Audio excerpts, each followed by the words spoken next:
Nah, kali ini kami mau membuat makanan khas Sumatera Selatan yang tidak kalah enaknya, yaitu laksan daun cape.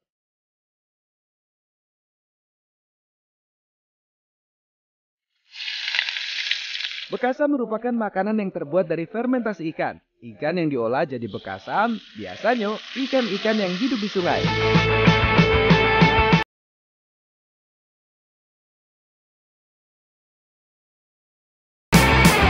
Nah, anak negeri, ini adalah salah satu cara untuk mengambil buah durian yang jatuh dari pohonnya dari Desa Batu Raja Baru. Ya kan, Dek? Nah, cara ini juga biasanya dilakukan oleh orang Thailand. Nih, buah duriannya. Nah, seperti ini.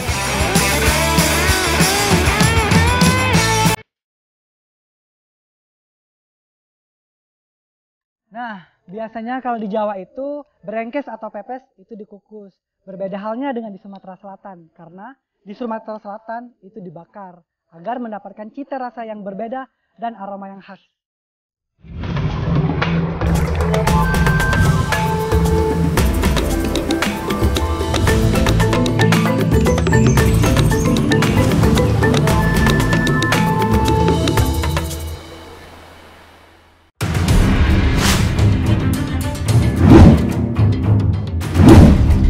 Semua siap? Siap.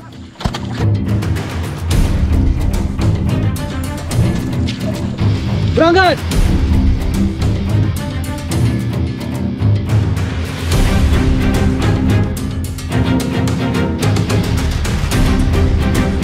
Maju jalan! Yo! Gimana? Keren kan? Aku sama anak-anak bukan mau berangkat ke medan perang, tapi mau lomba berenang di sungai menggunakan gedebong pisang. Untuk berenang dengan gedebong pisang ini, kita harus cari aliran sungai yang arusnya tenang dan tidak terlalu dalam.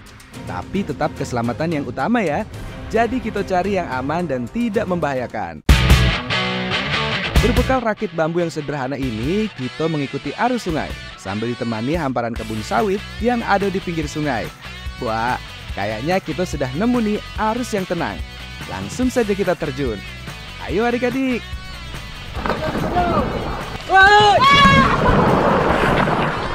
Air sungai yang dingin ini tidak menyurutkan semangat aku dan adik-adik ini untuk berenang di sungai.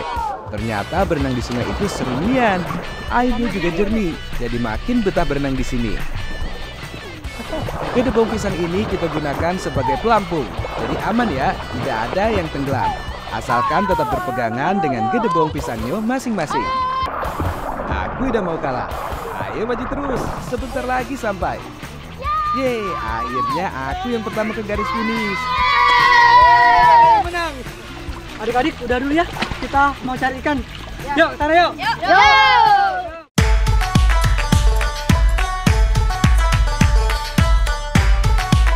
Puas bermain bersama anak-anak, saatnya kita menyusuri sungai. Kebetulan aku lagi mau mencari ikan sungai untuk dijadikan makanan khas Sumatera Selatan. Pak, lagi ngapa, Pak? Lagi nangkap ikan. Oh, pakai apa itu, Pak? Ini namanya kalau daerah sini ini namanya tumbak. Oh, tumbak. Ya, ini tumbak namanya kalau daerah sini. Oh, jadi tumbak ini merupakan alat tradisional untuk menangkap ikan di Sungai Saling. Yuk, Bapak-bapak, kita nangkap ikan di sana, yuk. Ayo.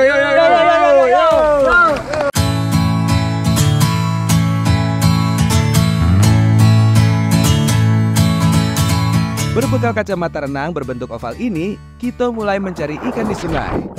Untung air di sungai ini cukup jernih, jadi masih kelihatan ikan-ikan yang berenang. Tuh, lihat, kelihatan kan ikannya? Langsung baik kita siapkan pistol tumbaknya. Ayo ikan, jangan kabur ya. Tembak. Ya, gagal dapat ikannya. Tombaknya meleset, cukup gesit juga ya ikannya. Jangan menyerah, ayo kita coba lagi. Kita cari ikannya dulu. Wah, ada lagi nih.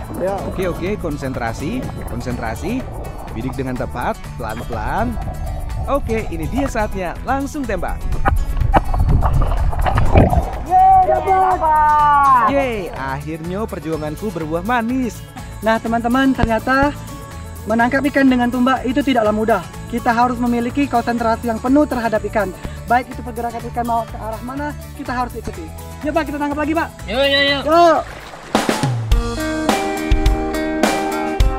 Yang harus diperhatikan cara memegang pistol tumbaknya. Harus hati-hati, jangan sampai salah tembak dan melukai orang lain. Hasil yang kita dapat dari numbak ikan ini lumayan banyak loh. Tuh kan, ada ikan nila dan ikan lele. Kayaknya cukup nih untuk kita olah jadi makanan khas Sumatera Selatan. Nah, ini adalah hasil tangkapan kita menggunakan tumbak. Ini ada ikan nila, ikan lele, berkat kerja sama kita. Yuk Pak, kita langsung aja masak yuk Pak. Yo. Halo anak negeri, hari ini saya bersama Ayu yang cantik akan membuat masakan khas dari Sumatera Selatan, yaitu bekasam. Yuk ibu-ibu bikin bekasam yuk. Bekasam merupakan makanan yang terbuat dari fermentasi ikan. Ikan yang diolah jadi bekasam, biasanya ikan-ikan yang hidup di sungai. Ikan sungai biasanya kecil dan tidak terlalu besar seperti ikan laut. Karena kecil-kecil jadi rasanya lebih gurih. Selain itu proses fermentasinya akan lebih cepat daripada memakai ikan laut atau ikan yang lebih besar. Setelah ikannya dibersihkan lalu masukkan nasinya ke ikan. Ini nih yang buat beda. Masyarakat daerah Kikim ini biasanya menambahkan daun sirsak pada ikan yang akan difermentasikan. Nah yuk, ini sudah jadi. Kira-kira nunggu berapa hari kita nak jadi kenyal lagi? 2 hari. 2 hari? Alangkah lamanya yuk. Tenang, kita ada lah yang jadi nah. Oh, ini yang sudah jadi? Ya. Coba kita buka dulu yuk Yuk baunya. Ternyata sudah ada ikan bekasam yang sudah jadi. Sebelum dimasak, kita siapkan bahan-bahan pelengkapnya dulu ya. Potong bawang merah, bawang putih, dan juga cabai rawit hijau. Oh yo, karena bekasam ini juga baunya menyengat, kita tambahkan juga potongan serai, jahe, atau lengkuas. Tujuannya agar aroma dari bekasam ini tidak terlalu menyengat ya.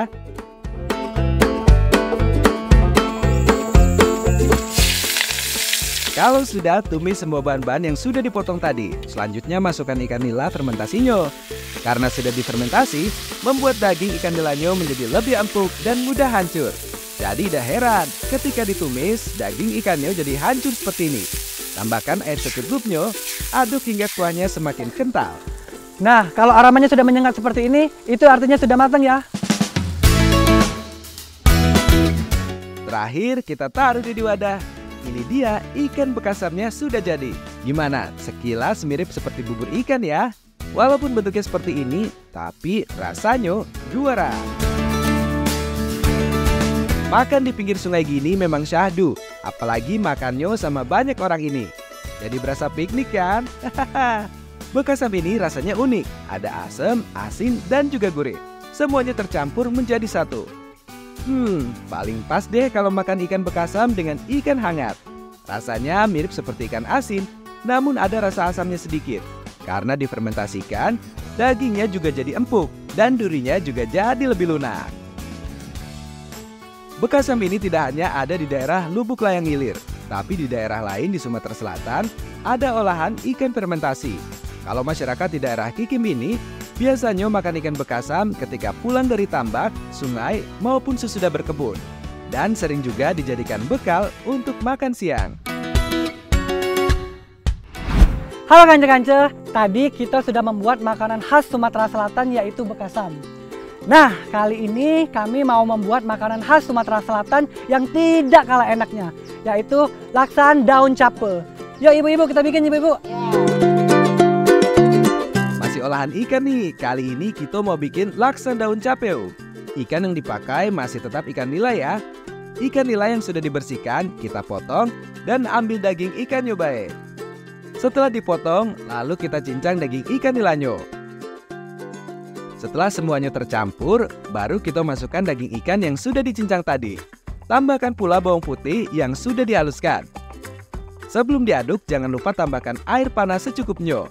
Harus air panas ya, agar ketika adonannya diaduk nanti tidak menggumpal.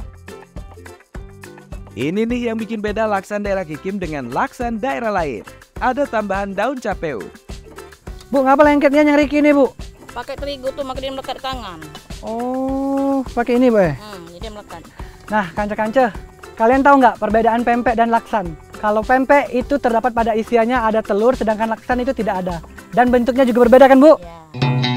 Kalau sudah menjadi adonan, baru kita bentuk laksannya. Biasanya untuk bentuk laksan bebas ya, bisa bisa bulat, kotak, persegi panjang, atau bikin seperti pempek lenjer seperti ini. Pokoknya sesuai selera masing-masing deh. Kalau semua sudah dibentuk, baru kita rebus. Sebelum direbus, pastikan airnya harus mendidih dulu ya. Masukkan satu persatu adonan laksanya.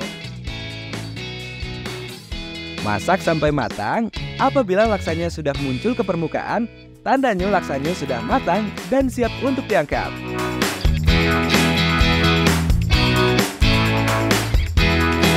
Nah kance-kance, sekarang laksanya sudah jadi. Kira-kira kurang apa lagi ya Bu? Wah. Oh iya, kurang kuahnya. Ya Bu, bikin Bu.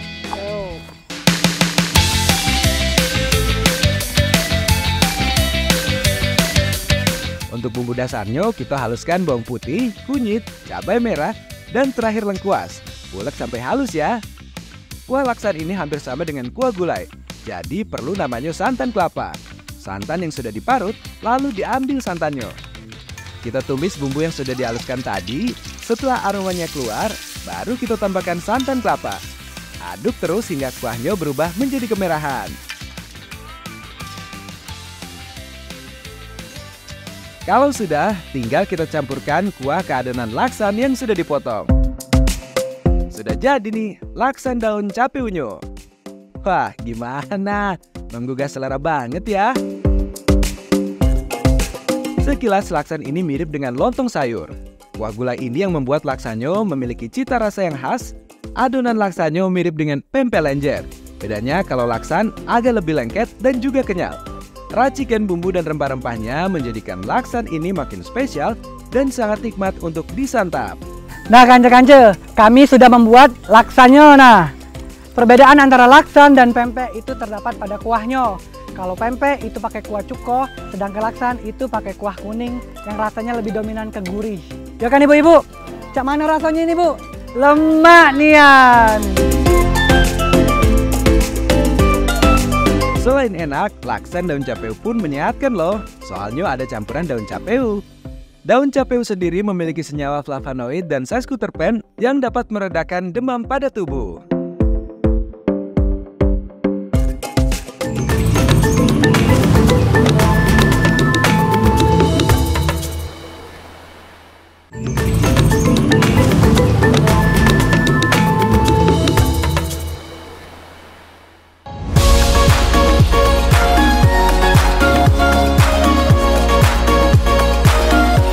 Sore gini paling enak memang jalan-jalan.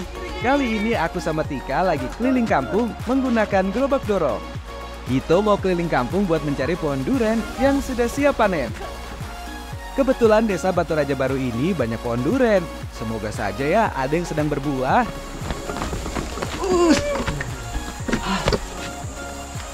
Nah anak negeri, kali ini kami mau ngambil durian langsung dari pohonnya. Yuk Tika. Turun, ngapain di sini? Kita mau ngambil ini, yuk. Ini dia pohon durennya. Tuh lihat, banyak buah duren yang siap petik nih. Sebagai laki-laki yang tangguh, aku pasti manjat pohon duren ini dong. Oke, doakan aku ya Tika.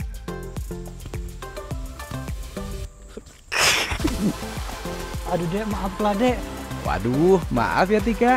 Aku sudah berusaha, tapi tetap gagal manjat pohon duren ini. Untungnya ada mas-mas yang baik hati yang mau metik durian langsung dari pohonnya. Setiap durian masa panennya berbeda-beda tergantung jenisnya. Umumnya buah durian akan matang pada 4 bulan setelah bunga mekar.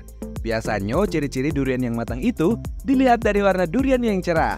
Pada ujung duri berwarna coklat tua dan tercium aroma khas buah durian. Kalau ini sih sudah jelas siap petik ya. Nah anak negeri, ini adalah salah satu cara untuk mengambil buah durian yang jatuh dari pohonnya dari desa Batu Raja Baru. Ya kan Dek? Iya. Nah cara ini juga biasanya dilakukan oleh orang Thailand. Nih buah duriannya.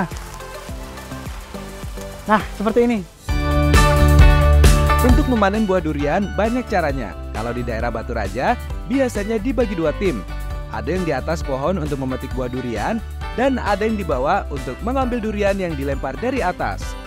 Biasanya menangkap buah durian tidak memakai tangan kosong ya, tapi pakai karung.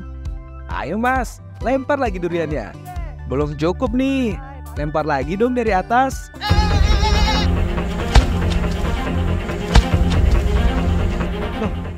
kok nggak ada buahnya ini? Lah, ya Allah kak, Pak, nyampak Pak. Yo jatuh, kenapa masih nanya lagi? Oh, yuk, bangun. Dek, bantuin dek. Oh, dek, durian kita dek, durian kita dek. Yo, cepet dek, kita mau masak dek. Nah, tadi kan kita sudah panen durian nih Pak. Selanjutnya kita mau membuat masakan khas Sumatera Selatan dari 4 lawang. Tepatnya di mana Pak? Desa Batu Raja Baru. Iya, kita mau membuat masakan yaitu brengkes tempoyak ikan patin nih Pak. Yuk Pak, buka dulu duriannya Pak. Yuk, sini. Untuk membuat tempoyak, kita belah dulu duriannya. Wah, lihat, duriannya kuning nian. Pasti rasanya manis. Wah, jenguk Pak. Duriannya nih tebal kuning. Coba Pak. Lemak nian Pak, ini Pak. Tempoyak merupakan daging buah durian yang sudah matang, kemudian difermentasi dengan garam dan sedikit gula selama 4-5 hari. Cirinya memiliki aroma yang khas dan rasa yang nyentrik. Bu, sudah jadi nih tempoyaknya Bu. Kira-kira nunggu berapa lama lagi kita Bu? 2 hari. Bu, alangkah lamanya Bu, 2 hari. Kalau sudah lagi kita nunggu. Tidak, tapi sudah ada yang jadi. Oh, lado yang jadi. Mana Bu, mana? Ini. Nah, sudah siap. Sekarang kita bikin bumbu brengkes atau pepesnya. Kita haluskan bawang putih, cabai merah, garam, dan kunyit. Uleknya sampai halus ya. Kalau sudah halus, ikan patin yang sudah dicuci dan dibersihkan isi perutnya, kita potong kecil-kecil. Untuk membuat brengkes tempoyak, yang pertama ditaruh di daun pisang bumbunya dulu. Selanjutnya baru masukkan potongan ikan patin, dan terakhir di atas ikannya dikasih tempoyak durian. Setelah itu kita tutup daun pisangnya. Dengan dibungkus daun pisang, bisa membuat brengkes tempoyak ini mempunyai aroma yang khas. Proses selanjutnya, kita bakar brengkes tempoyak ikan patinnya. Nah, biasanya kalau di Jawa itu brengkes atau pepes itu dikukus. Berbeda halnya dengan di Sumatera Selatan, karena di Sumatera Selatan itu dibakar agar mendapatkan cita rasa yang berbeda dan aroma yang khas.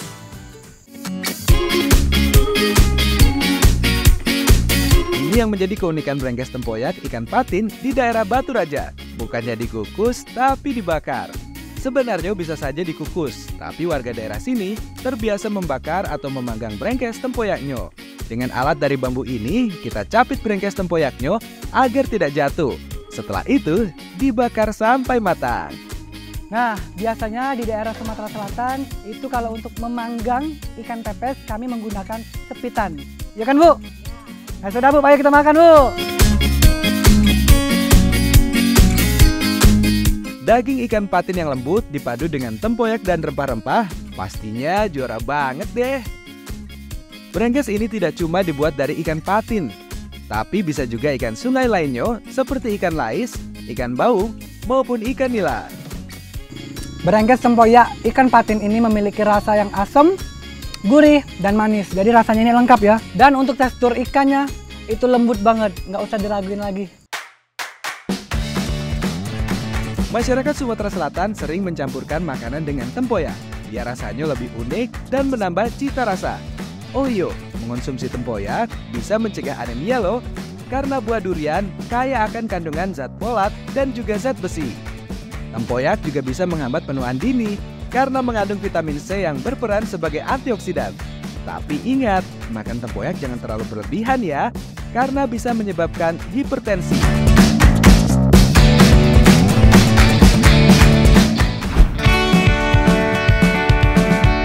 Halo anak negeri, tadi kan kita sudah membuat olahan dari daging durian.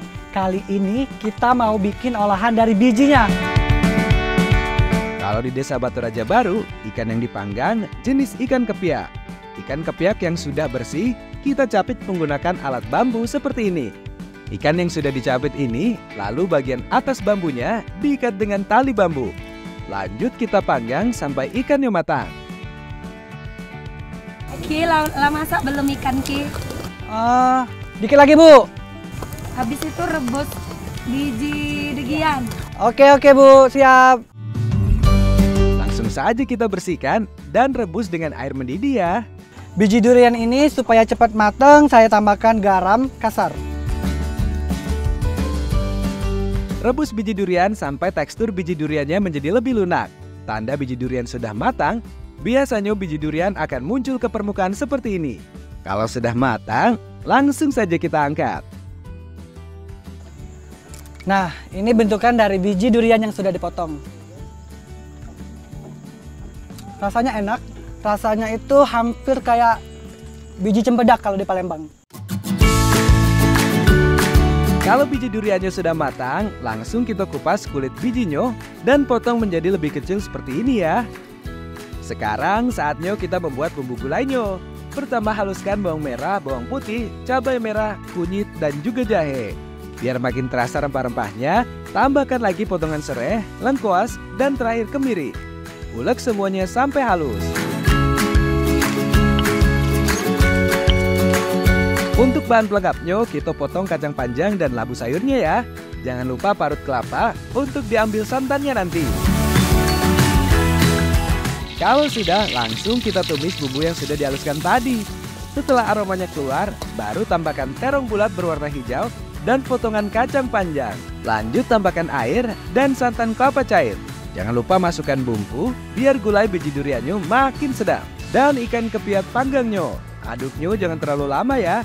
Karena kalau terlalu lama, nanti ikan kepiatnya akan hancur. Sudah jadi nih, ikan kepiat panggang gulai biji durian. Melihatnya saja sudah menggugah selera ya. Jadi penasaran gimana rasanya ikan panggang dicampur dengan kuah gulai biji durian? Selanjutnya kita makan. Terasa rasanya lebih lemak nian. Kuah gulai yang gurih ditambah dengan ikan kepiat yang asin membuat perpaduan yang sempurna. Apalagi makannya dengan banyak orang dan di pinggir sungai seperti ini. Berasa seperti piknik bareng keluarga.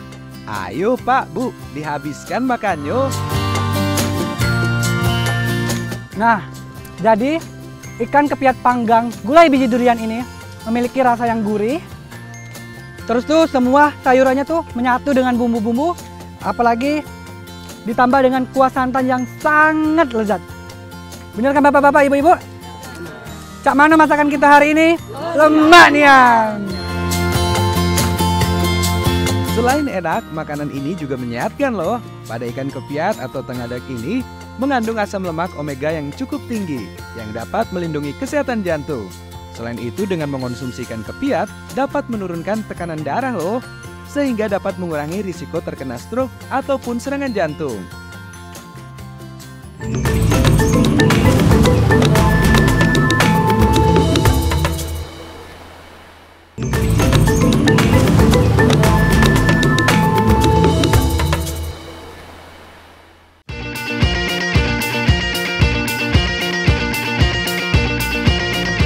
Siapa yang tidak kenal dengan tanaman ini? Ya, bambu. Tumbuhan ini merupakan jenis rumput-rumputan yang banyak tumbuh di daerah tropis, salah satunya di Indonesia. Nah, kali ini aku ditemani dengan Mas Eko mau cari bambu yang tumbuh di pinggir tebing di daerah Lubuk Layang Ilir. Bambu termasuk tanaman yang kuat karena bisa tumbuh di berbagai kondisi tanah, dari tanah kering, tanah berair, tanah yang subur, sampai tanah yang tandus. Halo kance-kance, kali ini aku lagi bersama Kak Eko untuk mencari bambu nantinya akan kami buat untuk kerajinan. Kak Eko, kayaknya ini bagus deh bambunya. Yang ini aja Kak. Yuk langsung tebang aja Kak. Bambu yang mau kita cari yaitu jenis bambu dabuk. Bambu ini banyak manfaatnya, salah satunya dijadikan tiang penyangga rumah atau bisa dibuat kerajinan dan menjadi sumpit. Biasanya bambu yang dipotong harus bambu yang besar dan panjang seperti ini ya. Kalau sudah ada bambu yang cocok, baru kita potong. Ternyata motong bambu sulit juga ya, harus pakai tenaga lebih nih.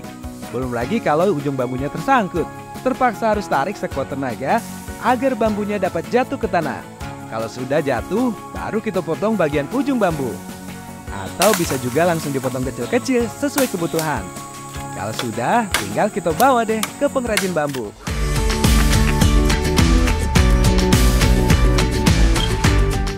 Bambu yang tadi kita potong biasanya dijadikan bahan bangunan ataupun sumpit. Nah, yang aku bawa ini jenis bambu yang biasa dijadikan kerajinan. Ada beberapa jenis bambu yang bisa dijadikan kerajinan ataupun dibuat meja dan kursi. Di daerah Empat Lawang biasanya menggunakan bambu hitam untuk dijadikan kerajinan. Wah, berat juga ya bambu-bambunya. Sebelum diolah jadi kerajinan, biasanya bambu-bambunya kita rendam dulu di sungai. Pak, ini Pak bambunya Pak. Proses perendaman bambu merupakan tahapan awal untuk membuat kerajinan dari bambu. Perendaman ini berfungsi untuk menghilangkan pati dari bambu, serta agar membuat bambunya itu kuat dan tidak mudah rusak ketika dibuat kerajinan. Oh iya, untuk perendaman bambu, lebih baik di air mengalir seperti sungai ya, karena bisa membuat bambunya lebih bersih dan juga kuat. Proses perendaman membutuhkan waktu 1 hari 1 malam. Kalau sudah direndam, baru kita bersihkan bambunya. Bambu-bambu yang sudah direndam kita pindahkan ke sungai yang arusnya lebih kencang. Sambil ditenggelamkan, kita bersihkan bambunya ya. Membersihkannya hanya dengan menggunakan lap kasar maupun bekas dari ikan. Gosok terus sampai benar-benar bersih. Nah, jadi proses perendaman sekaligus pembersihan ini untuk menghilangkan bulu-bulu halus atau miang pada bambu. Setelah bersih, lanjut kita keringkan bambunya. Untuk pengeringan bambu tidak boleh ditaruh di luar ruangan atau di bawah terik matahari langsung. Soalnya nanti bambunya terlalu kering dan bisa belah. Kalau sudah belah, jadi tidak bisa dibuat kerajinan. Biasanya sih pengeringan bambu hitam ini ditaruh di gubuk maupun ruangan yang agak terbuka seperti ini. Biasanya ini berapa hari Pak untuk ngeringkinya Pak? Ini cukup bisa 5 hari atau sampai seminggu lah, berani langsung dikerjakan. Nanti kadar airnya itu langsung turun. Setelah kering, barulah bambu ini dipotong. Dipotongnya jangan asal ya, harus sesuai dengan ruas-ruas yang ada di bambu. Kalau bambunya sudah dipotong kecil seperti ini, baru kita tempel dengan gambar atau desain yang diinginkan. Setelah gambarnya ditempel di bambu, baru kita pahat menggunakan alat pahat. Alat pahat ini juga biasanya digunakan untuk memahat kayu. Aduh, ternyata susahnya memahat bambu. Harus konsentrasi penuh nih. Kalau salah dikit, bisa hancur bambunya. Susah banget ini Pak. Iya, ternyata memahat bambu itu ternyata lebih sulit ketimbang memahat kayu. Karena kalau mau memahat bambu itu ketukannya lebih cepat dan memahat kayu itu ketukannya lebih lambat. Tapi saya tidak mau menyerah. Saya mau coba lagi, Pak. Oke, iya. Untuk memahat satu potong bambu saja memerlukan waktu sampai 6 jam. Tapi itu tergantung motif dan besar bambunya ya. Semakin sulit motifnya, maka akan semakin lama pula memahat bambunya. Proses terakhir nih, setelah bambunya dipahat dan diamplas, baru kita masuk ke pembelahan bambu yang sudah ada ukirannya. Stop. Kenapa Pak di stop? Jangan pakai kayu kalau mukulnya. Oh, nggak boleh pakai kayu Pak? Nggak boleh, karena kalau pakai kayu itu nanti di sampingnya ini menimbulkan itu benang, kayak benang. Nah, itu nanti akan mengurangi ukuran yang kecil kayak gini, nanti ukurannya itu jadi tipis belang. Kalau nggak pakai kayu pakai apa dong Pak? Pakai tangan. Proses pembelahan bambu ini merupakan proses yang paling sulit dalam membuat kerajinan ukir bambu. Apabila salah membelah bambunya, maka perjuangan kita dari awal akan sia-sia dan harus mulai dari awal lagi deh. Aduh, bisa kacau ya kalau gitu. Kalau sudah, bambunya dibelah memanjang. Baru deh kita tempelkan lem kayu atau lem bambu. Terakhir tinggal kita lem bagian sisi-sisinya agar bambunya tidak mudah lepas. Wah, cantik nih ya hasilnya. Gimana? Keren kan? Nampan ukir yang terbuat dari bambu hitam. Pak, aku mau nyanyi Pak buat Bapak. Aku tidak minta oleh-oleh, tapi aku nak ini be Pak, aku tidak minta oleh-oleh lain. Tapi ada caranya, Pak. Ay Pak, tidak usah bersyarat-syarat Pak. Sudah sih kok ini be Pak. Pak sudah Pak, makasih banyak Pak, makasih Pak. Selain membuat nampan atau baki dari bambu, Pak Raihan ini juga biasanya membuat gelas pajangan dinding, kursi, maupun tempat tisu. Semuanya terbuat dan diukir di media bambu. Keren-kerenian hasil karya dari masyarakat Empat Lawang ini ya.